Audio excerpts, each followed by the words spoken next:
నిన్న super Sunday మ్యాచెస్లో 2 big blockbuster match చూసాం. Mainly CSK versus Lucknow super giants. అసలు 200+ టార్గెట్ చేస్తుందా లేదా? 7 yearsగా 200+ టార్గెట్ చేయలేదు. ఊరిల్ పట్ల వచ్చాడు, ఒక స్లారీలు నాకాడు, స్టిప్ తీసాడు. అండ్ నిన్న నైట్ కూడా చూసుకుంటే ఒక మంచి ఇంట్రెస్టింగ్ మ్యాచ్ జరిగింది. అది కూడా RCB versus Mumbai Indians. So last ball వరకు అందరికైతే గుండెల్లో మొత్తం దడదడ అయిపోయింది.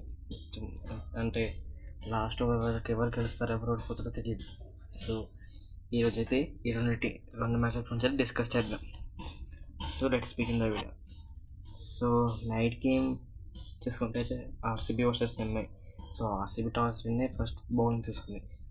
సో ఇక్కడ చూసుకుంటే వీళ్ళ ఓపెనర్స్ అయితే రేగల్టన్ అండ్ రోహిత్ శర్మ మంచి స్టార్టింగ్ అయిపోయా, కానీ నమంది అండ్ తిలక్ వర్మ ఏమన్నా బ్యాటింగ్ చేశారా? సాలిడ్ నాక్ ఆడారు.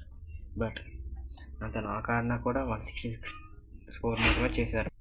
బట్ సూర్యకుమార్ యాదవ్ అండ్ తిలక్ వర్మ ఒకవేళ ఓడుకోకపోతే ఎంఐ 160 టార్గెట్ కాదు, కొంచెం 180 టార్గెట్ వెళ్ళేది. సో ఈ టార్గెట్ని చేసేస్తూ దీని ఆర్సీబీ అయితే వాళ్ళ టాప్ ఆర్డర్ మొత్తం ఫెయిల్ అయిపోయింది. సో మైండ్లీ విరాట్ కోహ్లీ అండ్ పడిద్దరు వీరిద్దరు ఉంటే మ్యాచ్ అయితే 1 సైడ్ అయిపోయేది, కానీ వీళ్ళు అవుట్ అయ్యడం జరిగింది.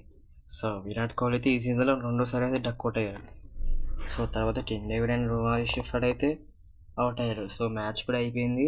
మొత్తం అయిపోయింది అనుకునే టైంకి కృణాల్ పాండ్యా ఒక మంచి సాలిడ్ నాక్ ఆడాడు. ఎంత మంచిగా అయితే అమ్మాయి బౌలర్స్కి చుక్కలు చూపి ఒక నైట్ మేర్ లెక్క తగిలాడు. కృణాల్ పాండ్యా అయితే సాలిడ్ నాక్ ఆడాడు. బట్ బ్యాడ్ లక్ అతను కూడా అవుట్ అయ్యాడు. సో భువనేశ్వర్ కుమార్ అయితే నిన్న బౌలింగ్లో 4 వికెట్ అవుట్ తీశాడు. అండ్ బ్యాటింగ్లో చూసుకుంటే అయితే లాస్ట్ ఓవర్లో 6 కొట్టకపోయింటే నిన్న ఆర్సీబీ మ్యాచ్ గెలిచేదే కాదు. బ్రిలియంట్ బ్యాటింగ్ అండ్ బౌలింగ్ రెండు మంచిగా ఆడాడు. సో ఈ మ్యాచ్ అయితే లాస్ట్ ఓవర్ వరకు ఇంట్రెస్టింగ్గా జరిగింది. సో ఈ మ్యాచ్లో ఆర్సీబీ గెలవడంతో వీళ్ళైతే టేబుల్ టాపర్స్ అయిపోయారు. సో ఎప్పుడైతే సెకండ్ మ్యాచ్ డిస్కస్ చేద్దామా? సో నిన్న చెపాక్ వేదికలో జరిగిన సిఎస్కే వర్సెస్ ఎల్ఏజీ ఒక ఇంట్రెస్టింగ్ మ్యాచ్ చూసాను. మెయిన్లీ అక్కడైతే ఎల్ఏజీ 204 టార్గెట్ పెట్టింది. సో ఈ టార్గెట్ 180 టార్గెట్ అయితే సిఎస్కే 7 years నుంచి అయితే చేస్ చేయడం లేదు. 7 yearsకి అసలు 180 టార్గెట్ అయితే చేయలేదు. సో క్రౌడ్ చేజింగ్లో దిగిన సిఎస్కే అయితే సంజు శాంసన్ అవుట్ అయ్యాడు.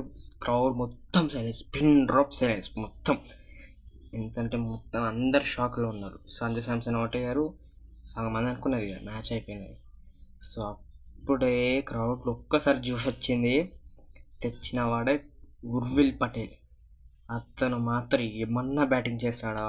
మొత్తం ఎల్ఎస్జీ బౌలర్స్కి 4 to 5 overs అయితే మొత్తం నైట్ మేర్ లెక్క మొత్తం ఎంత బ్యాటింగ్ చేశాడంటే తను కొట్టిన 6లకు ఒక 2 overs వరకు 6 or 4 కొడుతూనే ఉన్నాడు. అతను స్పిన్నర్ అని చూస్తున్నాడు, పేస్ అని చూస్తున్నాడు. కొట్టి అయితే ఎల్ఏజీ ప్లేయర్స్కి చుక్కలు కనబడ్డాయి.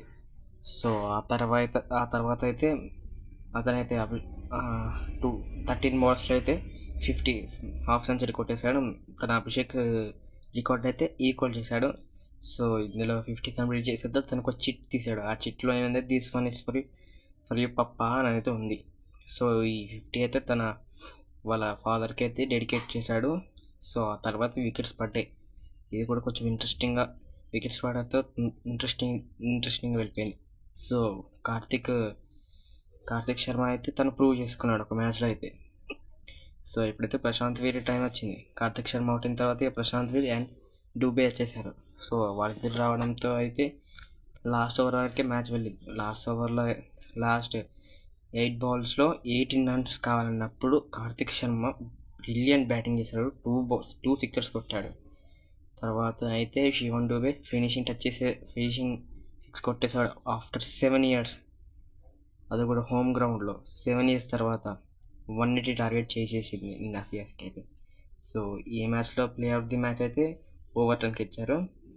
అండ్ సిఎస్కే అయితే 5th ప్లేస్లో కూలిపోయింది. సో నిన్న జరిగిన 2 బ్లాక్ బస్టర్ మ్యాచ్లో మీకే మ్యాచ్ నచ్చిందో కామెంట్ చేయండి. అండ్ వెళ్తూ సబ్స్క్రైబ్ అండ్ లైక్ చేయండి. అండ్ అందుకే రేపటి వీడియో కలుసుకుందాం. బై.